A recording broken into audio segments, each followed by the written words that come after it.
I was treated like a gold digger at dinner with my boyfriend's mother. When she learned who I was, her smile froze. My name is Ava Hart. I'm 31 and I'm a litigation attorney in San Francisco. Every morning, I take the BART from my tiny studio in Soma, wearing plain slacks, a worn blazer, and the same black flats I've owned for years. No one on that train would ever guess that I once saved a multi-million-dollar company from collapse, least of all my boyfriend. I keep it that way by choice. I want to be seen for my character, not my title. Daniel Bennett, 33, is a product engineer with the kind of gentle optimism that makes people trust him instantly. He grew up in Atherton, where glass-walled mansions hide behind trimmed hedges and family names open more doors than resumes. His mother, Victoria Bennett, runs a successful image consulting firm and believes appearances tell you everything worth knowing about a person. To her, I'm the girl her son is helping, not loving a possible gold digger who dresses like a public defender. When she invited me to dinner at their estate, she said it was a chance to get to know each other properly. I accepted, not out of politeness, but curiosity, a quiet experiment to see how people act when they think they already know your worth. Have you ever hidden a part of yourself just to see how someone would treat you if they didn't know what you had? I grew up far from the glass towers of San Francisco, in a place where winter lasted half the year and the sound of machines was as familiar as birdsong. Spokane, Washington, my hometown, wasn't glamorous, but it had a rhythm all its own. The hiss of welding torches from my father's garage, the rustle of pages turning in the small public library where my mother worked.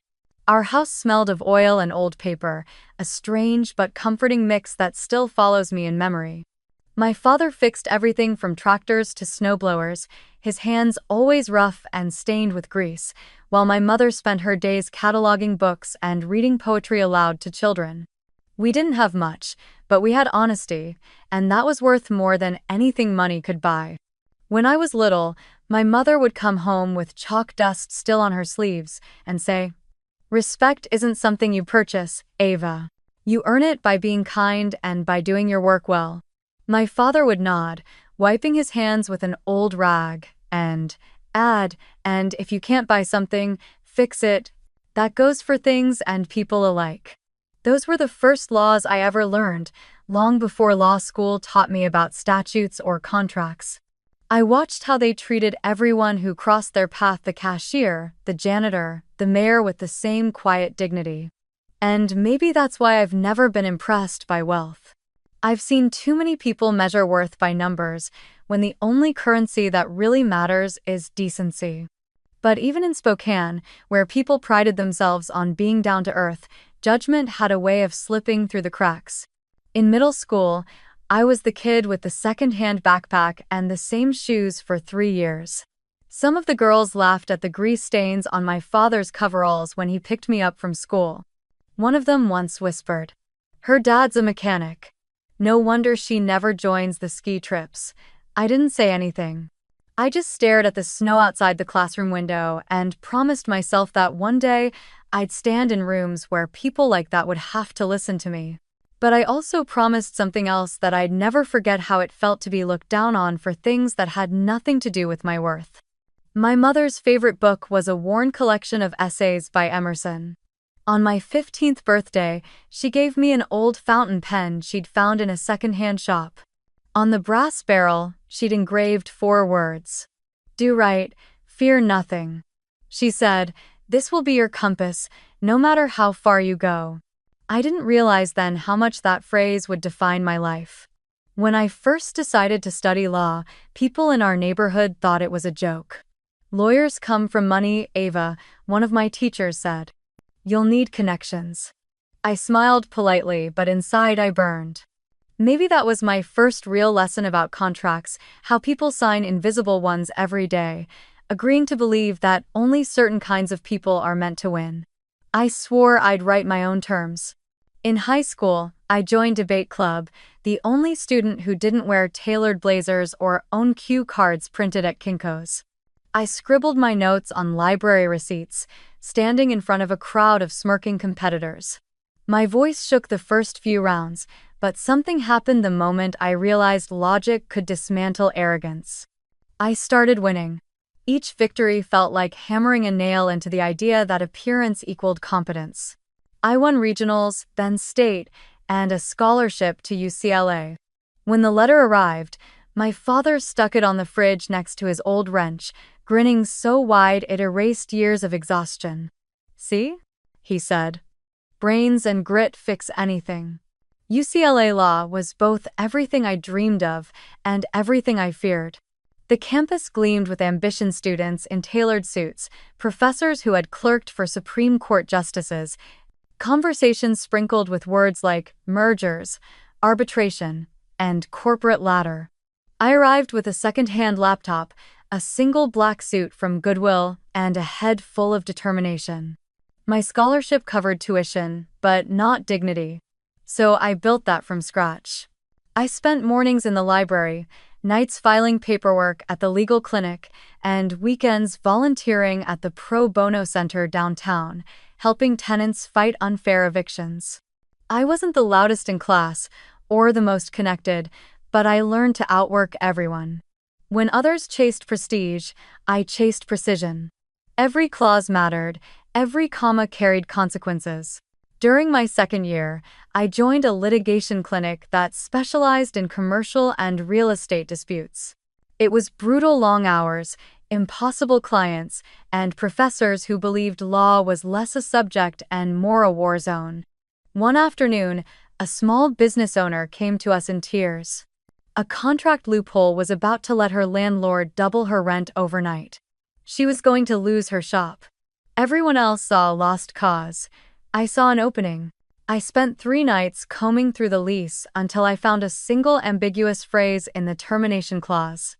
We filed for an emergency injunction, and the judge granted it. That moment, the woman's stunned gratitude, the judge's measured nod burned itself into me. That's when I knew I wanted to work in litigation. The adrenaline, the clarity, the justice of it was a battlefield I understood. After graduation, I joined a small boutique firm in downtown San Francisco, Hart & Cole. No glossy skyscraper lobby, no mahogany conference tables. Just 5 lawyers, a coffee machine that leaked, and a view of a brick wall. But it was real. The partners were scrappy and sharp, the kind who could outthink bigger firms with half the resources. They gave me cases others wouldn't touch.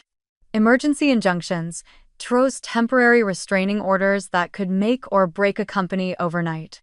While most associates dreaded those 3 a.m. filings, I thrived on them. I liked the pressure, the way words could move judges faster than money ever could. My name started circulating quietly in the Bay Area legal circuit. "The girl who writes TROs like poetry," one partner joked. But even as my reputation grew, I kept my life small. I rented a studio above a bakery in Soma, where the smell of bread woke me every morning. My apartment was barely big enough for a bed, a bookshelf, and a folding desk. I didn't care. It was mine, and it was quiet. I could hear the city hum below me, the clatter of skateboards, the hiss of espresso machines, the distant horns from the Embarcadero. While my colleagues moved into penthouses and bought Teslas, I walked to work, ate ramen from the corner shop, and saved my money for nothing in particular. Freedom, I'd learned, was cheaper when you stopped buying things to impress people who didn't notice you anyway. At Hart & Cole, success didn't mean marble floors or long titles. It meant surviving. It meant fighting for clients who were always one court order away from ruin. I learned to navigate judges' tempers, opposing counsel's egos, and my own exhaustion. Some nights, I'd fall asleep at my desk with case files open, the city lights spilling through the window like thin ribbons of gold. And yet, I never felt lonely. I liked being the quiet force behind other people's victories. A few years in, I was promoted to counsel, unusual for someone my age. By then, I had handled enough injunctions and emergency motions to earn the trust of even the most skeptical partners. My first solo case as lead counsel involved a logistics company facing a predatory takeover. We had 48 hours to stop a hostile acquisition. The opposing firm had 30 attorneys. I had a laptop, 2 paralegals, and a gallon of coffee. I didn't sleep for 2 days, but when the judge signed our motion, I felt a stillness inside me that I can't describe, a quiet proof that I belonged in this city of sharks. Of course, success had its price. My social life dwindled to phone calls with my parents and Friday dinners alone at the ramen place downstairs. But I didn't mind. I wasn't lonely, just focused. When you come from a world where everything you own can fit into a single suitcase, ambition feels less like greed and more like survival. My colleagues teased me for living like a student, but to me, simplicity wasn't deprivation. It was power. Power to say no. To choose my cases, my hours, my peace. Sometimes, late at night, I'd look out the window of the firm's tiny office and see the skyscrapers glowing against the fog. And I'd think about that promise I made years ago to never let anyone measure my worth by what I wore. I had kept it. My suits were still plain, my shoes practical, my makeup minimal. Yet I'd become the kind of lawyer who could make billion-dollar corporations pause mid-sentence. That irony always made me smile.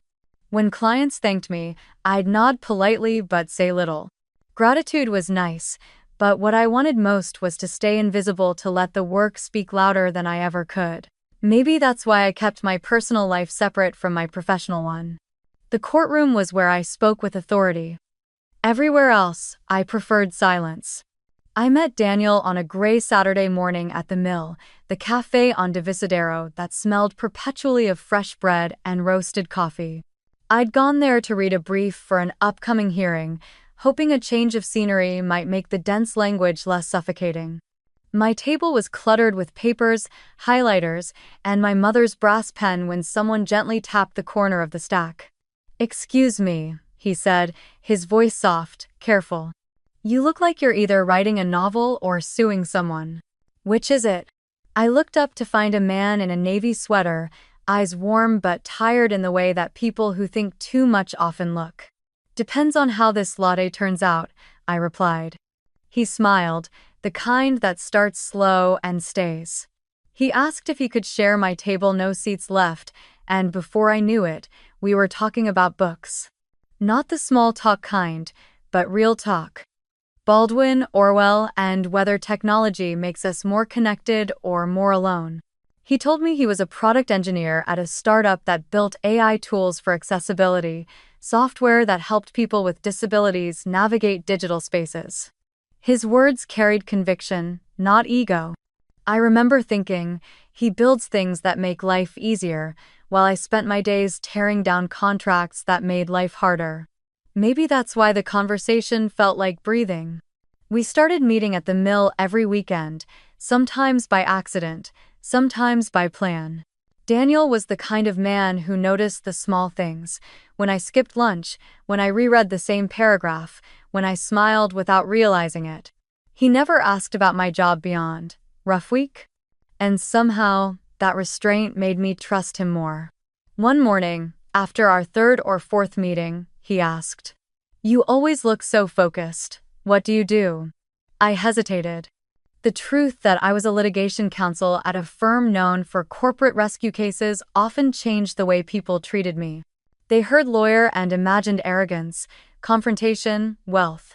I wanted him to see me, not the armor I wore in court. So I said simply, "Commercial law. Mostly business disputes." He nodded, not pressing. "Sounds intense." I smiled. "Sometimes, but I like it." The weeks turned into months. We hiked along the Marin headlands, took ferry rides to Sausalito, and spent lazy evenings cooking pasta in his apartment overlooking the bay. He made space feel safe, unhurried, gentle. But even in his calm, I sensed a shadow. Every time his phone buzzed with a text labeled Mom, his body stiffened. Sometimes he'd joke about it, saying, "She means well, she just has high standards." Other times, his silence spoke louder. I learned that Victoria Bennett wasn't just a mother but an institution in the Bay Area, a high-profile image consultant who advised CEOs and politicians on how to present themselves with grace. His father, Charles, was an investor known for hosting wine galas in Napa. Perfection wasn't just encouraged in their family, it was demanded. Daniel, for all his kindness, lived under an invisible contract. "Don't embarrass us." He told me once, on a foggy walk near Ocean Beach, that he dated women who fit the family mold: flawless, well-connected, elegant, but none of it ever felt real. "They all spoke like press releases," he said, kicking at the sand. "My mom adored them, though. I guess she wants someone who photographs well at dinner parties." I laughed, half joking. "Well, that's one thing I'll fail at. I blink in every photo." He smiled, but there was a quiet in his eyes, like he was already imagining the conflict to come. We didn't talk much about money or status. Our relationship was built on smaller things: the comfort of silence, the shared love of jazz, the way he'd hum under his breath while fixing his bike. When we did talk about our jobs, he'd tell stories about product deadlines or design challenges, while I stayed vague. "How's work?" he'd ask, and I'd answer, "Busy, but manageable." I never mentioned the kind of clients I had or the stakes of their cases. Not out of deceit, but because so much of my work lived behind confidentiality agreements. And, perhaps deeper down, I feared what he'd think if he knew I was often negotiating contracts for people who moved in the same circles as his parents', people who could buy and sell reputations like stocks. Once, over dinner, he told me about a rough patch his parents' family business had gone through years ago. "There was this massive legal mess," he said, stirring his pasta. "Mom thought we'd lose the vineyard. Then, out of nowhere, some attorney saved everything with a last-minute injunction. Dad still calls her the ghost lawyer. He never met her in person, but apparently she worked miracles." I froze for half a second. I knew exactly which case he was talking about. I'd been that lawyer. Back then, the file came to me under a confidentiality clause. I'd worked through the night drafting the injunction that stopped a predatory merger from consuming their winery. I remembered the case number, the dates, even the stress fracture on my wrist from overtyping. But I only smiled faintly and said, "Sounds like she was good at her job." He nodded. "Yeah, lucky break for my parents." That night, lying awake beside him, I thought about irony, the way life folds in on itself when you least expect it. I could have told him the truth right then. But something held me back, a quiet voice saying, "If he loves you for who you are, not what you've done, you'll never have to prove anything." So I stayed silent. Our relationship settled into a rhythm that felt natural. He'd bring me coffee before my early hearings, and I'd proofread his design proposals while he cooked dinner. It was easy, and for a long time, I let myself believe that kindness could insulate us from class, history, and expectation. But deep down, I knew that truth always finds its way out, and when it does, it tests the foundations we think are strongest. Before I ever met Daniel, before I knew what his mother's voice sounded like over the phone, the Bennett name had already crossed my desk, printed neatly at the top of a file marked confidential, urgent. The case had come to me through an old friend from UCLA Law, Ethan Clark, who now worked at a mid-sized firm handling corporate restructuring. It was one of those last-minute referrals that land in your inbox at 11:43 p.m. on a Wednesday. Need help with a TRO by Friday. Family business. Major investors circling. Attached was a summary that read like the beginning of a financial obituary. Bennett Ridge Winery, Napa Valley, CA. I remember leaning back in my chair, reading through the pages while the city slept outside my window. The Bennetts, it seemed, were a legacy family, 3 generations of wine growers, a respected name in the valley. But years of overleveraging and a bad distribution contract had left them exposed. A creditor had triggered a clause demanding immediate repayment, effectively calling in a multi-million-dollar loan. At the same time, a rival distributor had launched what looked like a hostile acquisition disguised as a rescue offer. And, as if that weren't enough, there was a legal dispute over irrigation rights, with the neighboring vineyard cutting off their main water source right before the harvest. It was a perfect storm of corporate sabotage and bad luck. Ethan's message was short: We need someone who can think fast and stay invisible. You in? Normally, I avoided cases tangled with high society drama. They came with too much ego, too little gratitude. But something about this one pulled me in the sheer unfairness of it. Reading between the lines, I saw a family being strangled by paperwork written years earlier by a lazy advisor. One clause in their distribution contract, the kind no one reads until it's too late, gave the distributor the right to terminate at will if the company showed signs of financial instability.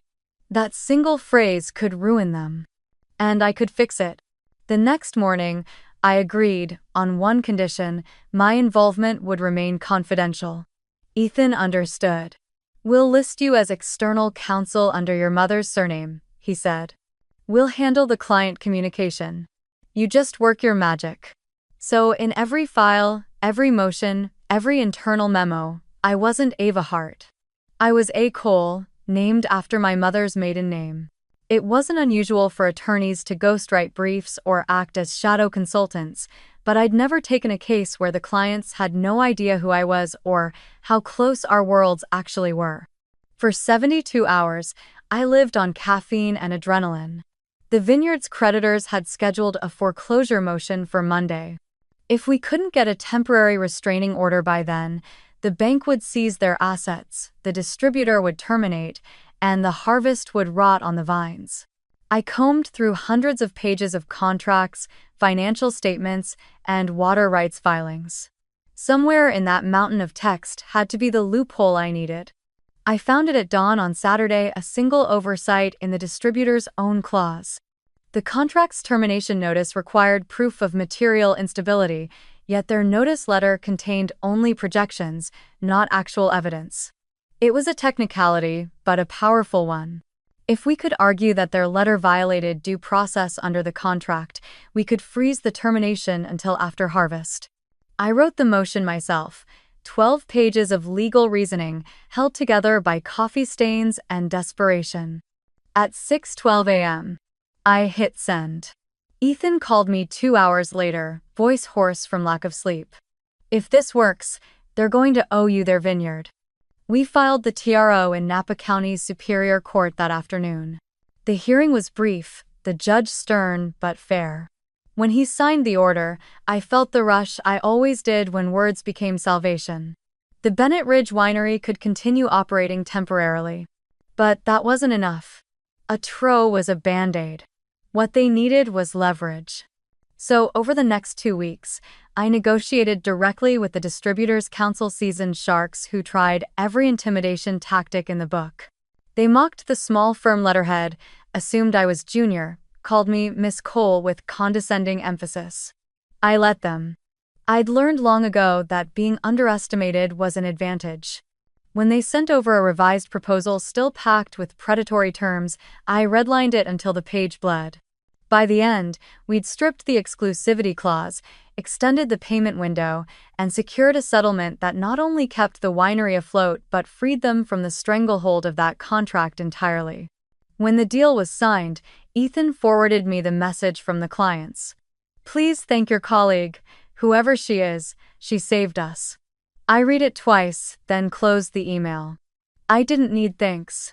I'd done my job, and by Monday, I'd already moved on to another emergency case, a property injunction in Oakland. But that name Bennett Ridge stayed with me. Maybe because it had felt personal somehow. A family on the brink, clawing their way back through someone else's fine print. I understood that story too well.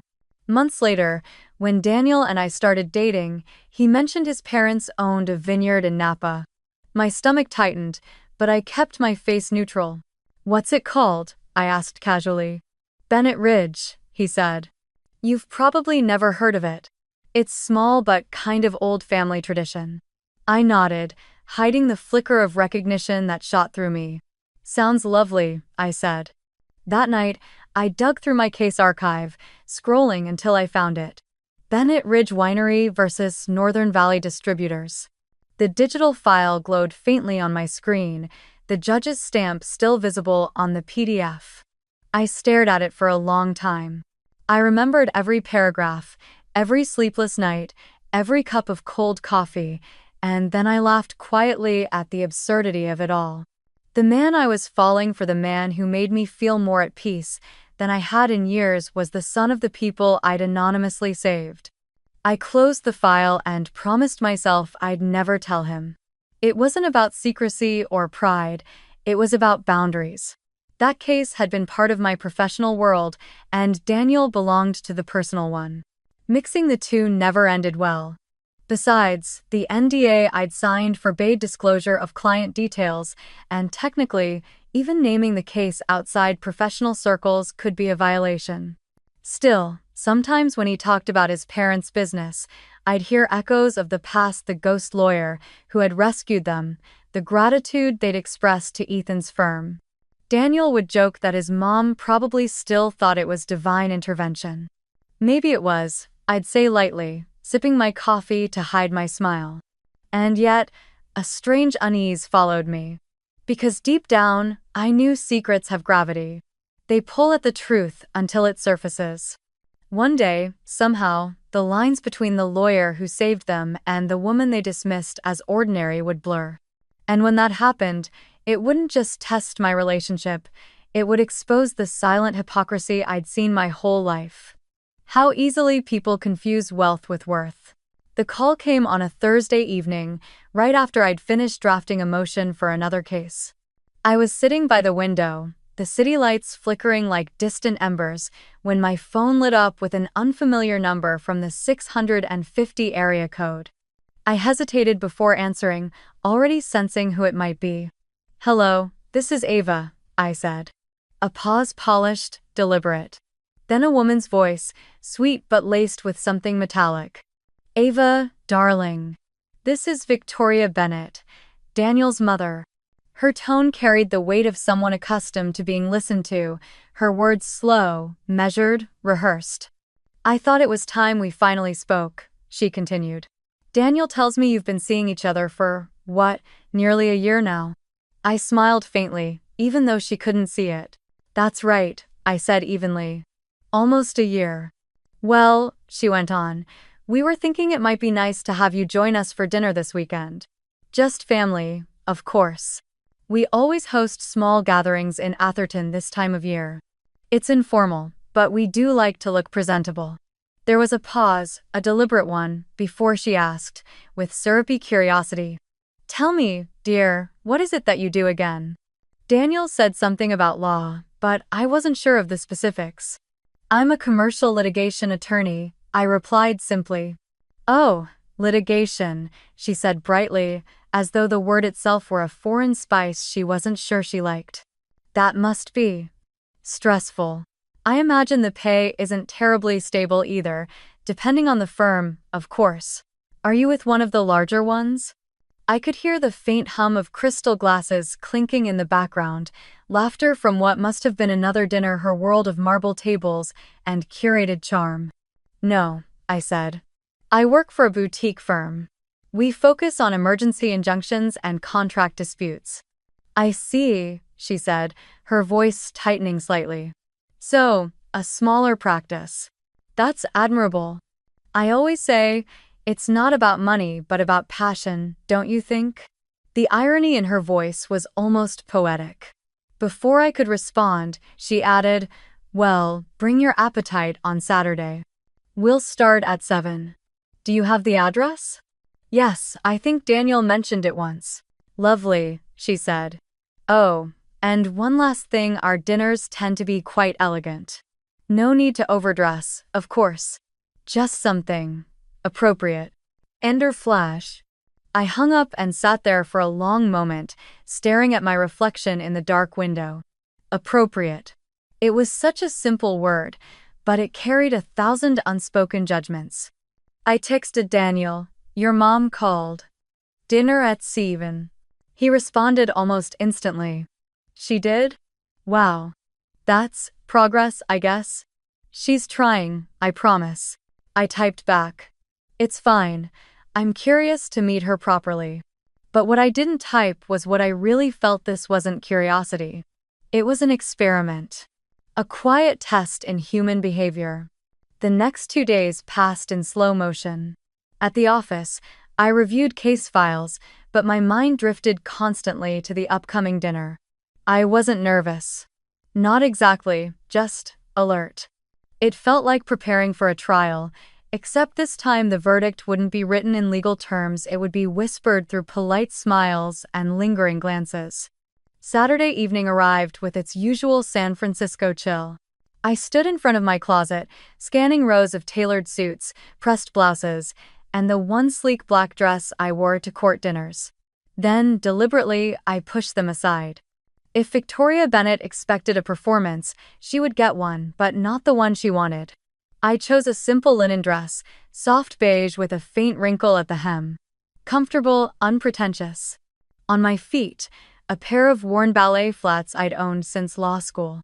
I pulled my hair into a loose bun, applied the lightest touch of mascara, and slipped on my mother's old watch, the brass one with a tiny scratch near the face.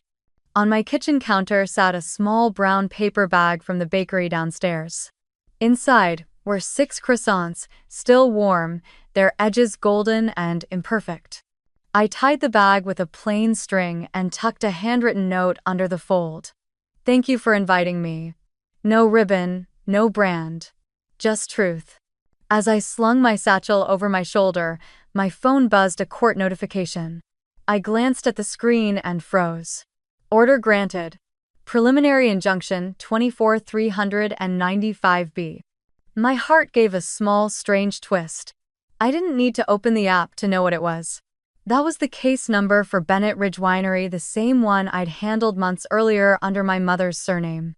The system didn't show client names, only numbers. But the coincidence, the timing was uncanny.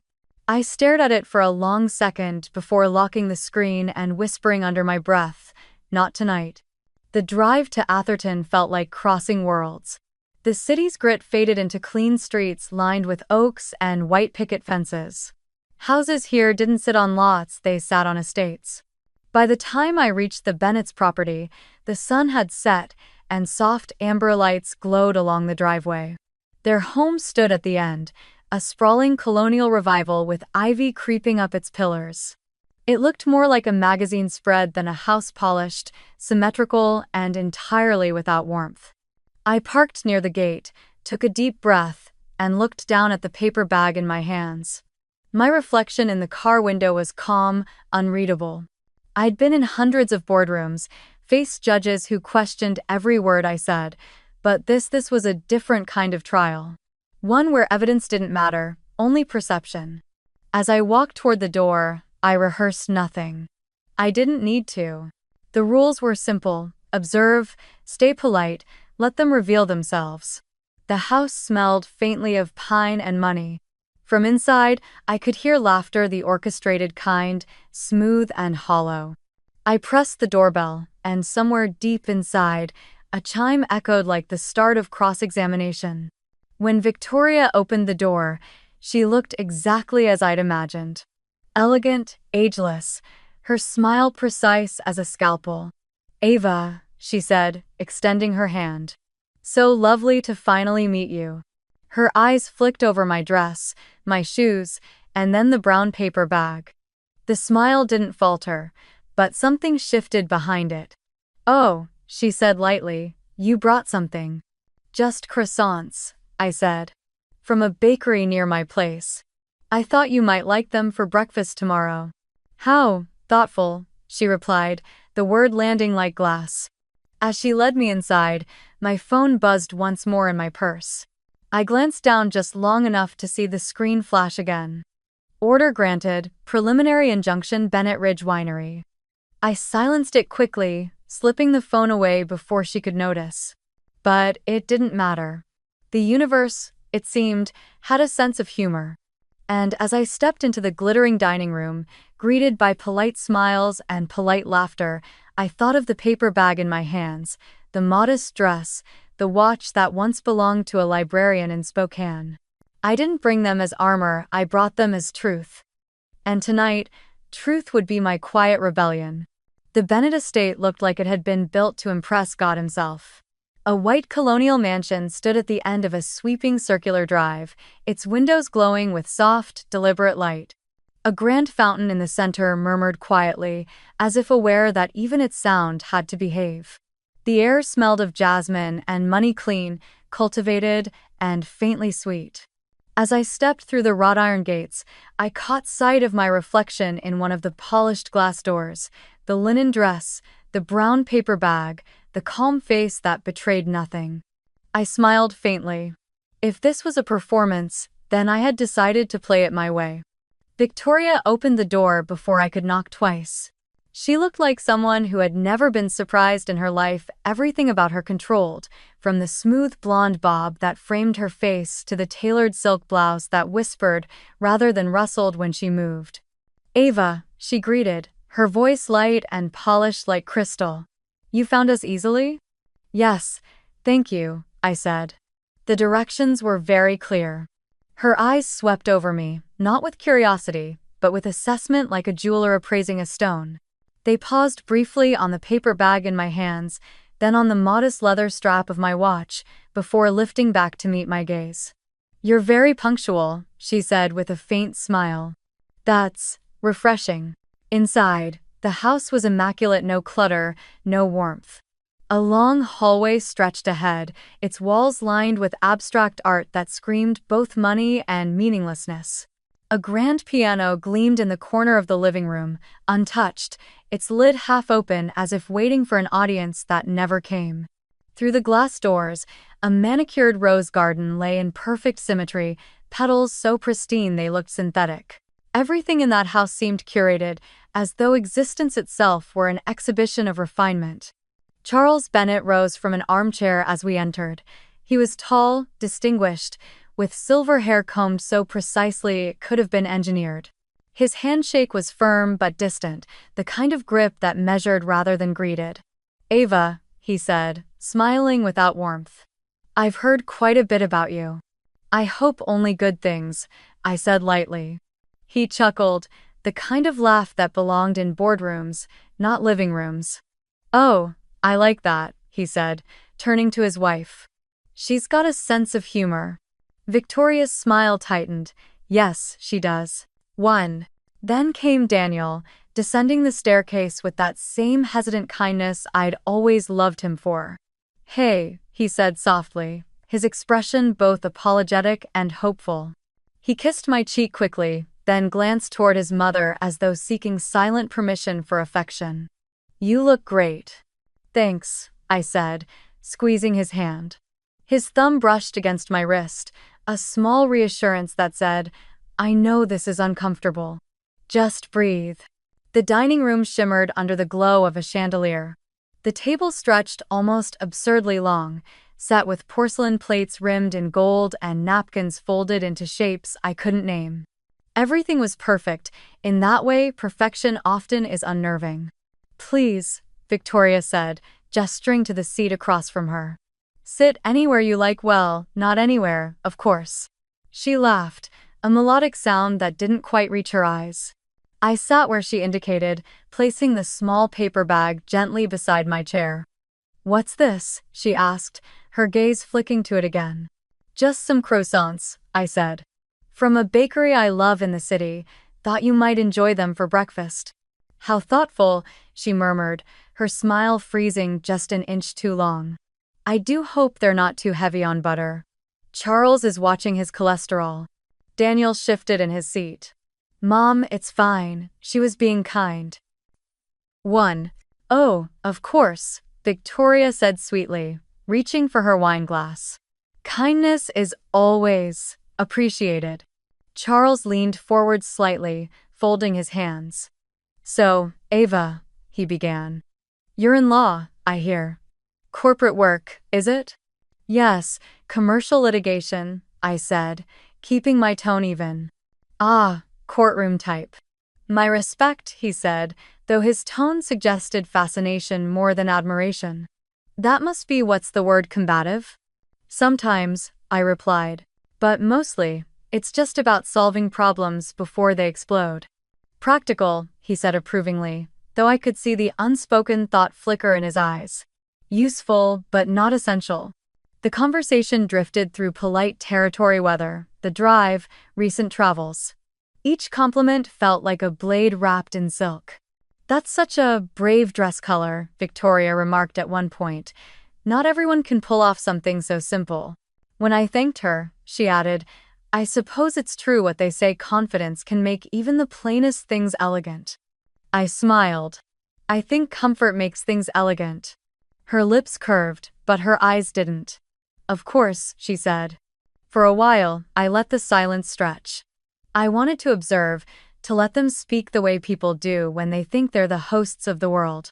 Charles dominated the conversation with stories about networking events and business partners in Hong Kong.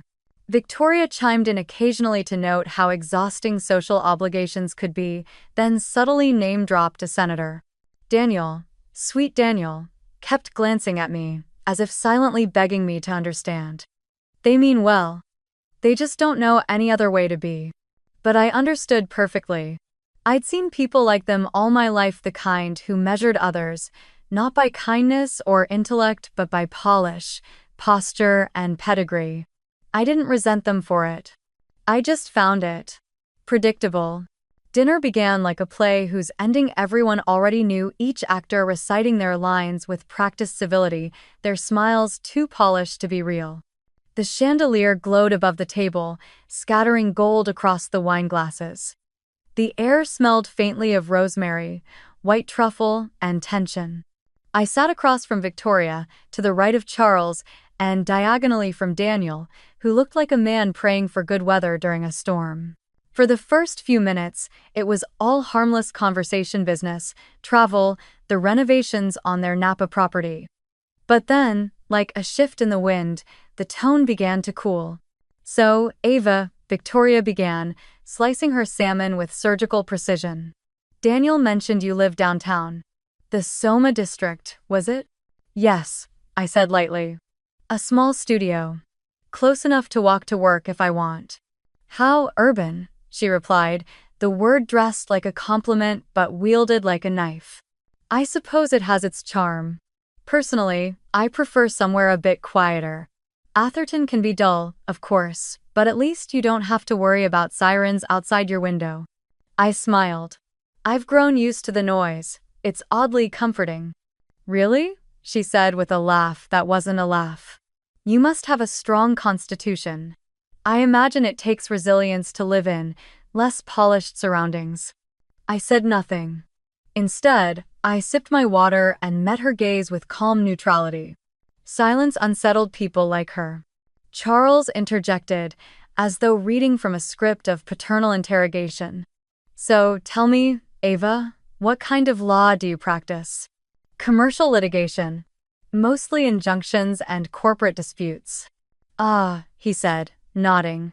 "So you deal with paperwork, contracts, that sort of thing." "That sort of thing," I confirmed. "Fascinating," he said, though it was clear he wasn't fascinated at all. "Daniel tells us you work for a boutique firm. Admirable choice, smaller scale, more heart. Though I imagine the salary doesn't quite compare to the big firms." "I manage," I said simply. Victoria tilted her head, feigning concern. "San Francisco's so expensive these days. You must budget carefully." "Carefully enough," I said. She leaned forward slightly, the pearls at her neck catching the light. "Well, if you ever find yourself in difficulty, dear, don't hesitate to ask. I'd be happy to send something, say, $600 a month to help you with, oh, a wardrobe refresh, perhaps?"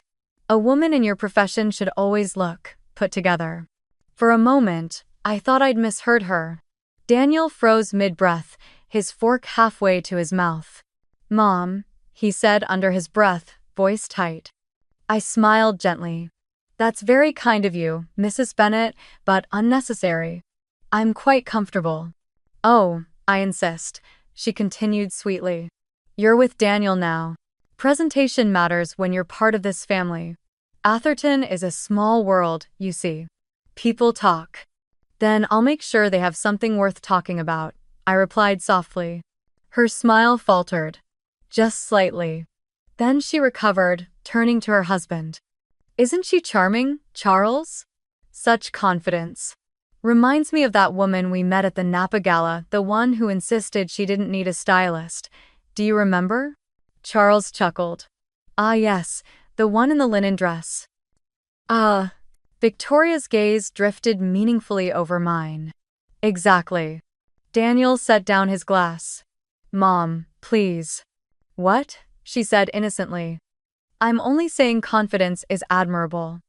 Though sometimes, a little polish doesn't hurt. I felt her words land like small, deliberate cuts, meant not to wound but to test. I didn't take the bait.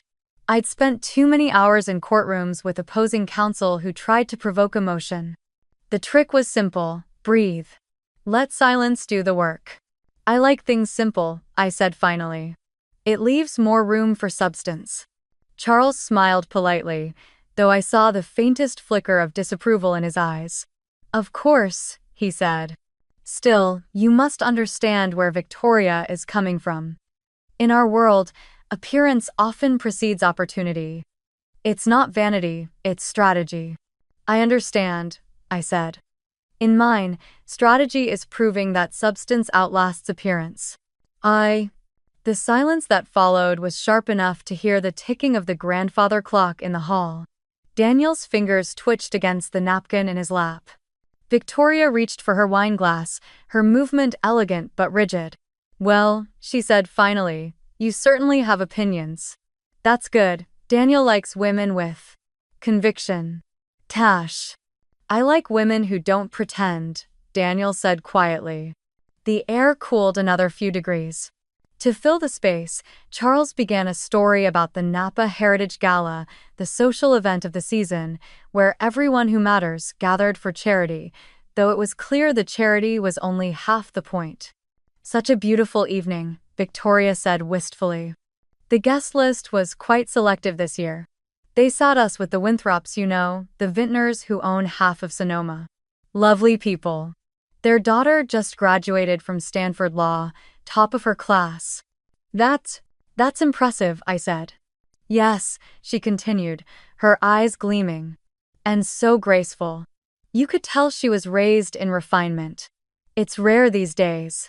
I caught the subtext and smiled faintly. Refinement can mean many things. Some learn it in parlors. Others, in courtrooms. Her knife paused mid-cut, the softest tremor breaking her perfect rhythm. Daniel looked down, fighting a smile. She's good, Mom, he murmured. Victoria's lips curved, though her eyes no longer sparkled. Indeed, she said quietly. Very good. The housekeeper entered to clear the plates, and for a moment, the silence between us felt almost human. But it didn't last. So tell me, Charles said as dessert was served, how long do you see yourself staying at this small firm? Surely someone with your drive must be thinking about scaling up. I met his gaze. I scale impact, not image. He blinked, uncertain whether to be impressed or irritated. That's an interesting philosophy. ONIF. It's served me well so far, I said, taking a sip of tea. And then, like a perfectly timed cue, the universe decided to intervene. My phone, resting on the table beside my water glass, lit up with a soft vibration. A notification banner appeared across the screen before I could turn it face down. Victoria's eyes flicked to it quick, sharp, predatory. Her gaze snagged on the words that glowed briefly before disappearing. Case update, Bennett Ridge Winery v. Northern Valley Distributors. She blinked once. Then again. I saw the flicker of confusion, then recognition. It was the same expression I'd seen in depositions when a witness realized too late what the evidence implied. I calmly reached for the phone and silenced it. Apologies, I said, setting it aside. Court updates never sleep. Victoria's voice was careful now, the sweetness laced with steel. Bennett Ridge Winery, she repeated softly, as if tasting the name. Isn't that interesting? Daniel looked at her, puzzled. Mom? She didn't answer. Her gaze stayed on me, studying, calculating. The game had changed and she knew it. I smiled gently, meeting her eyes. Yes, I said. It's an old case. And in that instant, I knew she didn't believe me. Not entirely. Something had cracked in her composure, the smallest fissure in that perfect marble facade. I didn't press it. I didn't need to. Because for the first time all evening, I could see it, the faint shadow of doubt behind her eyes, the one thing she'd never admit aloud. She was beginning to suspect that the woman she'd mistaken for ordinary might be someone far more dangerous. Victoria's voice had cooled into that brittle, careful tone people use when they feel the ground shifting beneath them. Bennett Ridge Winery, she repeated, the name hanging between us like a blade. What a coincidence. Tep. I smiled faintly, resting my palms on the linen tablecloth. Not really, I said softly. You asked earlier about standards. Would you mind if I share mine? The room fell silent. The chandelier light fractured across the wine glasses, scattering slivers of gold on everyone's faces. Daniel froze mid-breath. Charles leaned back slightly, his expression unreadable but alert. And Victoria, her spine straightened, pearls catching the light, that perfect mask of civility locked firmly in place. Of course, she said, voice sugar, smooth. We're all ears. Thank you.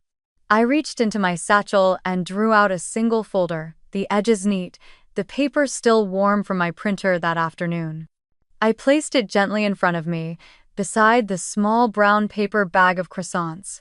Then, from the same bag, I withdrew my mother's fountain pen, the one engraved with her words. Do right, fear nothing. Its brass body gleamed softly under the chandelier. I believe, I began calmly, that standards aren't about money, reputation, or what part of the city you live in. They're about what you do when people need you. When doing the right thing doesn't benefit you. When no one's watching. I uncapped the pen with a soft click. 3 months ago, Bennett Ridge Winery was days away from bankruptcy. Your distributor had invoked a predatory exclusivity clause that violated the principles of fair dealing. The foreclosure motion was set for Monday, the harvest set for Thursday. If the injunction hadn't been granted in time, your company would have lost its entire crop and your family's business with it. The stillness in the room turned electric. I was the one who wrote that motion. I met Victoria's eyes, calm, unwavering. The trough that kept your irrigation rights intact, delayed your creditors, and forced your distributor to renegotiate. I drafted it, argued it, and won it. Under a different name. I tapped the edge of the folder. That's why this looked familiar to you. Charles blinked once, then leaned forward, squinting at the folder as if trying to read through it without touching it. You, he began, voice low. You worked that case, but the attorney of record was A. Cole. My mother's surname, I said. I worked as external counsel to protect the confidentiality of another client at the time. I signed an NDA, which is why I never mentioned it to Daniel or to anyone. Until tonight. Victoria's lips parted slightly, but no sound came out. Her hand trembled faintly around her wine glass, a tremor so small most people would have missed it. I didn't tell you who I was, I continued, not because I wanted to deceive you. I wanted to know if the people your son loved could see worth beyond image. If you could treat someone with dignity even when you thought they had nothing to offer. I slid the folder across the table. Inside, under a redacted cover page, was a single sheet, a certified copy of the order, stamped granted in bold letters beside the judge's signature. Every sensitive name was blacked out, except for one unmistakable caption. Preliminary Injunction Case Number 24395B. Charles reached for it with slow, deliberate hands. The paper crackled faintly as he lifted it. I saw his eyes dart across the text, then freeze when they reached the clause he recognized, the same one that had once threatened his company's collapse. His mouth opened, closed, then opened again. This saved the Ridge, he murmured. It saved everything. Yes, I said quietly. 3 days before the harvest. Victoria swallowed hard. Her eyes flicked from the document to me, then to Daniel. She looked suddenly smaller, not physically, but in presence. The air of effortless command had cracked. Why didn't you say anything? She whispered. Because I didn't want Daniel trapped between family loyalty and truth, I said. And because sometimes, respect isn't earned by telling people what you've done, it's earned by watching what they do when they think you're ordinary. Daniel's chair scraped softly against the marble floor. He looked at me, his face a blur of pride, shock, and something deeper remorse. Ava, he began, his voice breaking. Why didn't you tell me? My mom, she. It wasn't about your mom, I said gently. It was about me. About whether I could sit here tonight, in this house, and still be seen as enough without a title attached to my name. Victoria's eyes shimmered, though she blinked the emotion away before it could fall. You mean to say, she said slowly, that we owe our family's survival to you? I smiled faintly. No, you owe it to integrity. I was just the one who put it on paper. I do art too. The silence that followed was different this time, no longer hostile, but heavy with reckoning. The air had shifted. I could feel it. For the first time since I stepped into that house, I wasn't the one being examined. They were. Charles set the document down carefully, as if it were fragile. I don't know what to say, he murmured. You don't need to say anything, I said. The work already spoke for me. Ho. Victoria's fingers brushed the edge of the paper, tracing the word granted like a confession she didn't know how to make. I judged you, she said softly. From the moment you walked in. I know, I replied simply. And you still came to dinner. I nodded. Because sometimes, the only way to change a story is to walk into it. Daniel reached for my hand then, his grip warm, grounding. You didn't just save the business, he said quietly. You saved us from becoming the kind of people who can't see beyond themselves. I looked at him, and for the first time that evening, I let my guard drop. Then maybe this dinner wasn't a mistake after all. The room held its breath.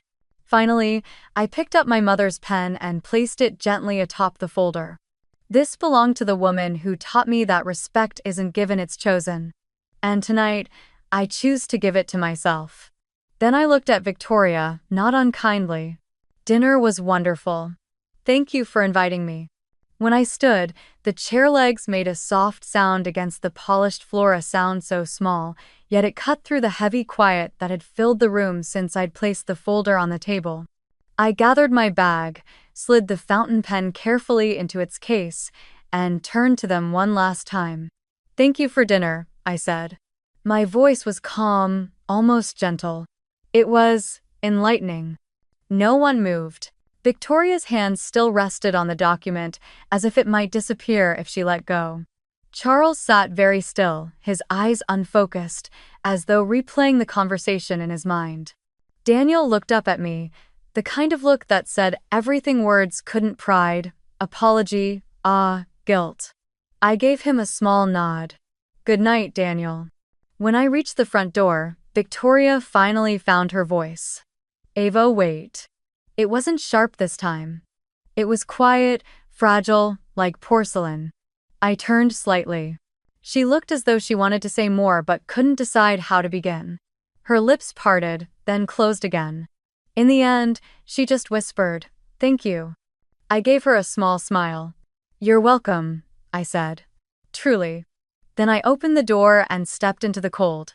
Outside, the air was different. Real. The warmth and perfume of the house gave way to the chill of an Atherton night, dry eucalyptus and distant sea salt carried on the wind. I walked down the long driveway, past trimmed hedges that cast perfect shadows under the amber lights. Behind me, the house glowed like a porcelain dollhouse, beautiful, sealed, and hollow. At the gate, I paused and looked back one last time. Through the wide windows, I could see the reflection of the chandelier shimmering across the dining table. 3 figures sat motionless in the light, a family that measured worth in pedigree, power, and presentation. For years, I'd lived around people like them, people who thought silence equaled grace, that manners could substitute for morality. Tonight, for the first time, I had broken their silence and walked away intact. The wind picked up as I stepped onto El Camino Real.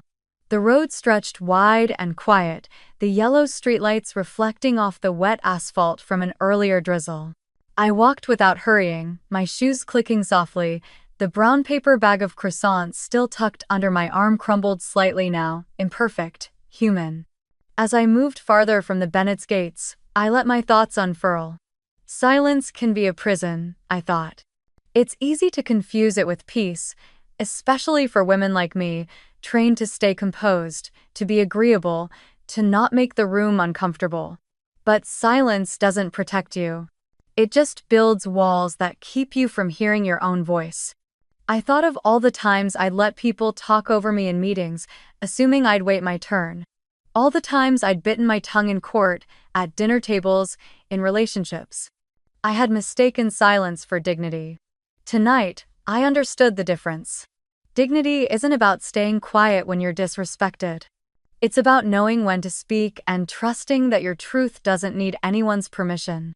The street was nearly empty now, save for the rhythmic sweep of headlights gliding past every few minutes. Somewhere in the distance, I heard the faint hum of the Caltrain heading towards San Francisco. I stopped for a moment, the night pressing cool against my skin, and tilted my head up toward the dark sky. The moon was half hidden behind eucalyptus branches, its light trembling between the leaves. I thought of Spokane, of my mother grating papers at the kitchen table, her ink-stained fingers wrapped around a chipped mug. "Respect isn't something you buy, Ava," she'd said once. "It's something you carry inside you, and if you guard it well, no one can take it away." I smiled faintly at the memory.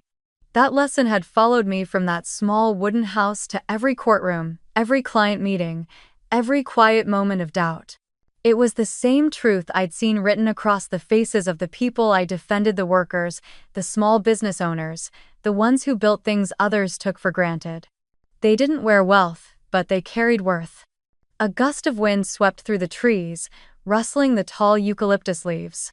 The sound reminded me of the courthouse steps at dawn, cold, crisp, full of possibility. I drew my coat tighter and kept walking.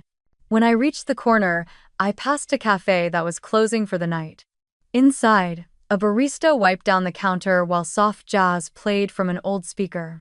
I caught a glimpse of my reflection in the glass, hair slightly undone, eyes tired but steady. For the first time in a long time, I liked what I saw. Not because I had proven something, but because I no longer needed to. Freedom, I realized, isn't loud. It doesn't come with applause or validation. It comes quietly, in moments like this, when you stop twisting yourself to fit someone else's mold, when you stop needing the approval of people who never intended to understand you. A car passed, splashing through a shallow puddle, its taillights glowing red against the night. I watched it fade into the distance. In the silence that followed, I felt something unclench inside me, like an invisible chain had finally been undone. "I don't need them to see me," I whispered to the empty street. "I see myself."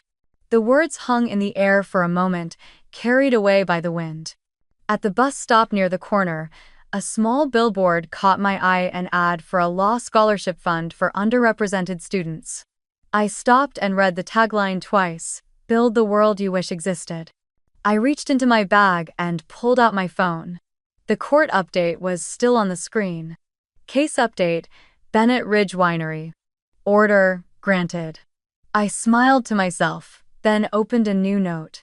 A few lines, an idea, something that had been forming in the back of my mind all evening. Her Worth Project. Legal literacy workshops for small business owners. Teach them to read what they sign before the world writes over them. I saved the note, locked my phone, and tucked it away. The thought made me feel light, almost giddy. The night no longer felt cold. A gentle breeze swept through the street, carrying the scent of eucalyptus and wet asphalt. As I walked toward the station lights in the distance, I thought of Daniel, not with anger, but with a strange compassion. Maybe he would need time to untangle himself from the world he was raised in.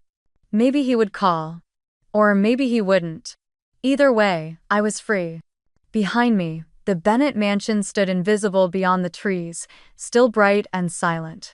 Ahead of me, The city stretched out imperfect, alive, and entirely mine. That night, under the dim yellow glow of El Camino Real, I understood something I'd been chasing for years. Freedom doesn't begin when others accept you. It begins the moment you stop asking them to.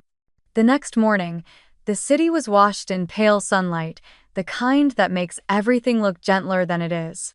I woke to the quiet hum of the street below, the scent of coffee drifting from the cafe downstairs. For a moment, I almost believed the night before had been a dream, the chandelier light, the papers on the table, the silence after truth landed like a stone in a glass pond. But when my phone buzzed on the nightstand, the name on the screen pulled me back to reality. Daniel. I stared at it for a second before answering. His voice came through low, cracked around the edges. Ava, I didn't sleep, he said quietly. I just needed to tell you I'm sorry. For sitting there, saying nothing, when I should have said everything. I didn't reply right away. The sound of his voice, raw, unguarded, felt both familiar and new. He continued. After you left, there was silence. Mom didn't move for a long time. Then Dad asked what happened, and she just said, she's the one. He didn't understand. He thought she meant something else. But then she looked at me and asked, do you love her that much? I said yes. And she just started to cry. I pressed the phone tighter to my ear. She cried? He let out a shaky breath. Yeah. My mom, the woman who treats feelings like weakness, she cried. She said she spent her whole life teaching me to be admirable, but not necessarily good. Then she asked my dad, when did we start believing kindness needed a pedigree? For a moment, I said nothing.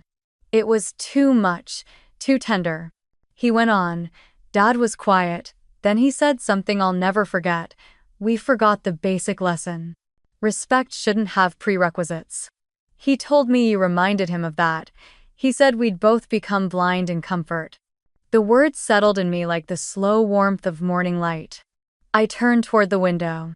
The fog was lifting from the bay, sunlight glinting faintly across rooftops. That's a start, I said softly. But Daniel, this isn't about them. It's about you.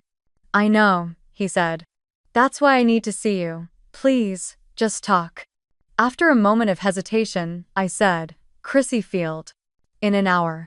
The bay wind was brisk when I got there, that familiar tang of salt and iron, the kind that wakes you from the inside out. The Golden Gate loomed in the distance, half shrouded in fog, like a bridge between two worlds that never quite touched. I stood by the path, my hair whipping around my face, and watched a group of runners go by. When Daniel arrived, he looked like he hadn't slept, eyes red, coat unbuttoned, hands buried deep in his pockets. He slowed when he saw me, as if unsure whether he had the right to come closer. Hey, he said quietly. Hey, I replied. For a while, neither of us spoke. The sound of the waves filled the silence, steady and unbothered. A dog barked somewhere behind us, then the world went still again. Finally, Daniel said, I replayed last night 100 times in my head. Every time, I kept seeing you calm, steady, holding your ground while the rest of us shrank. You weren't just defending yourself. You were showing us what real grace looks like. I turned to him, my voice quiet but firm. Grace isn't silence, Daniel. It's the ability to stay kind without making yourself small. He nodded, eyes on the horizon. You're right, and I've been small my whole life. Trying to fit the mold my parents built, polite, successful, safe. I thought that was love, to make them proud.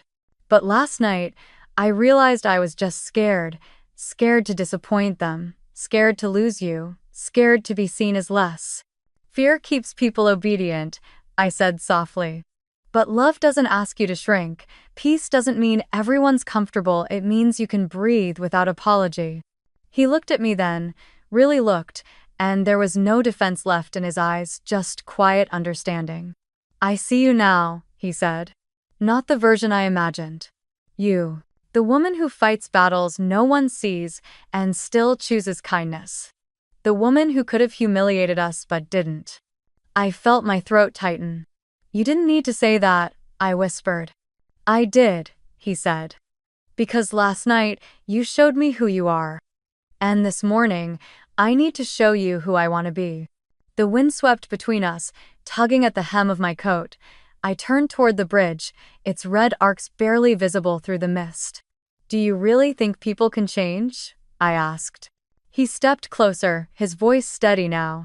Not for someone else, but maybe because of them. For a moment, we just stood there, facing the water. A seagull dipped low over the bay, its reflection fractured across the waves. The sun broke through the fog, streaking the bridge in faint gold. Then Daniel reached for my hand, not hesitantly this time, but with quiet certainty. His palm was warm against mine, his fingers trembling just a little. I can't promise I'll be perfect, he said. But I can promise I'll be honest. With you, with them, with myself. I squeezed his hand gently. That's all I've ever wanted. Honesty, not performance. Not, he nodded, his eyes softening. Then no more pretending. I smiled, the kind of smile that comes after a long exhale. No more pretending. We stood there for a while, watching the fog drift back toward the ocean. The world felt open again, uncertain, but wide enough for truth to exist. There were no grand declarations, no cinematic kiss, just the sound of the waves and the quiet rhythm of two people choosing to begin again, honestly. And as the bridge emerged fully from the mist, its red steel gleaming under the new sun, I realized that some relationships aren't about building a perfect life together, they're about rebuilding yourself beside someone who finally sees you. 2 weeks later, on a gray San Francisco morning that smelled faintly of ocean salt and roasted coffee, someone knocked on my studio door. I had just finished outlining the curriculum for my first community legal workshop, notes scattered across the kitchen table, laptop open, the smell of printer ink in the air. When I opened the door, I froze. There she was. Victoria Bennett, standing in the hallway, holding a wicker basket filled with fruit and fresh flowers. She looked different. Not in the way expensive people sometimes dress down to appear humble, but in a way that felt quietly human. Her hair was pinned loosely, her usual pearls replaced by a simple gold chain. The power suit was gone. Instead, she wore a soft cream sweater and jeans. "Good morning, Ava," she said, her voice careful but genuine. "I hope I'm not intruding." I blinked, then stepped aside. "Not at all. Come in." "Well." She entered slowly, eyes sweeping across the small space, the stacked law books, the bicycle leaning against the wall, the framed photo of my parents in Spokane. There was no judgment this time. Only quiet observation. She set the basket on the counter. I wasn't sure what people bring when they owe someone an apology. Fruit felt safe. "No." I smiled. "Fruit is perfect." For a moment, neither of us spoke. The silence was different now, softer, the kind that waits instead of weighs.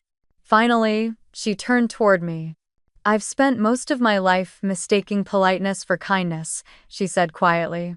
"And performance for integrity. You reminded me that the two aren't the same." I studied her face, the faint tremor around her mouth, the exhaustion that comes after pretending for too long. "It's not easy to unlearn," I said. "No," she agreed. "But it's harder to live with the consequences of not unlearning."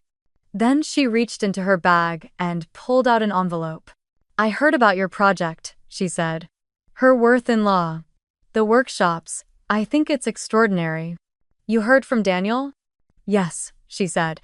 "He told me what you're building, teaching women to understand contracts, to protect their small businesses, to not sign away power disguised as opportunity." She hesitated. "I want to help," quietly. I frowned slightly. "Help how?" She handed me the envelope. Inside was a check, generous but unsigned. "An anonymous donation," she said. "For your first year's operations. No strings, no press, just support." I looked up, surprised. "Why anonymous?" Her lips curved into a small, rueful smile. "Because I've spent my life wanting my name on things. It's time I learned the value of leaving it off." For a long moment, I just stood there, holding the check between us. "You don't owe me this," I said softly. "I know," she replied. "I owe it to myself." When she turned to leave, she paused by the door. "For what it's worth," she said, glancing back, "Daniel is right about you. You didn't just save a company, you reminded us that decency isn't negotiable." After she left, I stood in the quiet, the faint scent of gardenias lingering in the air. It felt like closure, not the kind that ends a story, but the kind that turns it into something new. A month later, her worth-in-law held its first session at a small community center near Mission Bay. The folding chairs squeaked on the linoleum floor as women filed in hair tied up, notebooks in hand, some nervous, some curious. 15 faces, all carrying stories of being dismissed, underpaid, or overlooked. Daniel was there early, rolling up his sleeves to arrange the chairs, setting out a tray of coffee and pastries. He didn't speak much, just smiled and worked. When I glanced over, he gave me a small nod, that quiet kind of encouragement that doesn't need words. Victoria arrived last, wearing a plain volunteer badge that simply read, V. Bennett.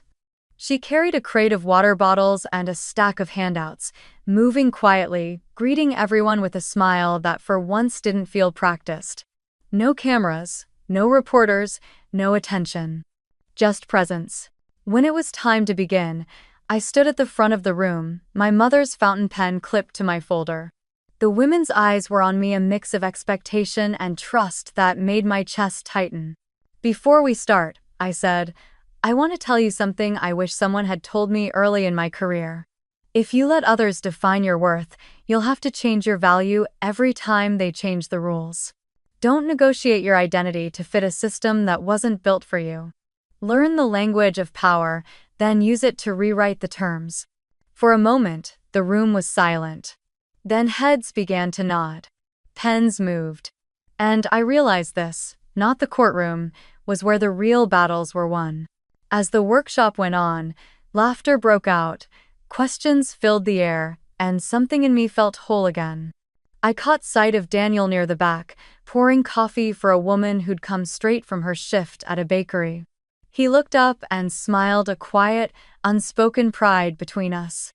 A few seats away, Victoria handed out notebooks, her eyes focused, her gestures sincere. No spotlight, no announcement, just work. By the end of the session, the whiteboard was covered in notes. Read every clause. No waiver without consent. Fairness is not a favor. When the last attendee left, a young woman lingered behind. She looked about 25, nervous but determined. "I just wanted to say thank you," she said shyly. "I was about to sign a contract for my salon that would have taken half my profits. Because of this, I didn't. You didn't just save my shop, you saved my faith that people like us can learn to fight back." I felt my throat tighten again. "You saved yourself," I told her. "We just gave you the tools." She smiled and left, the door closing softly behind her. Later, as we cleaned up, Victoria gathered the empty cups and paused beside me. "You know," she said quietly, "kindness doesn't come naturally to people who've spent their lives performing. But it can be practiced. You're teaching me that." I smiled. "We're all learning something." When everyone had gone, I stepped outside. The afternoon light shimmered over the bay, the wind cool and sharp. I swung a leg over my bike, the fountain pen tucked safely in my bag. As I pedaled along the waterfront path, I felt light, the kind of lightness that only comes from alignment, from finally living in your own truth. My phone buzzed in the pocket of my jacket. I stopped near the railing, pulled it out, and read the message. Subject: "Thank you." It was from the young salon owner. "You didn't just save my business," she wrote. "You reminded me that my voice matters. You saved my belief in fairness."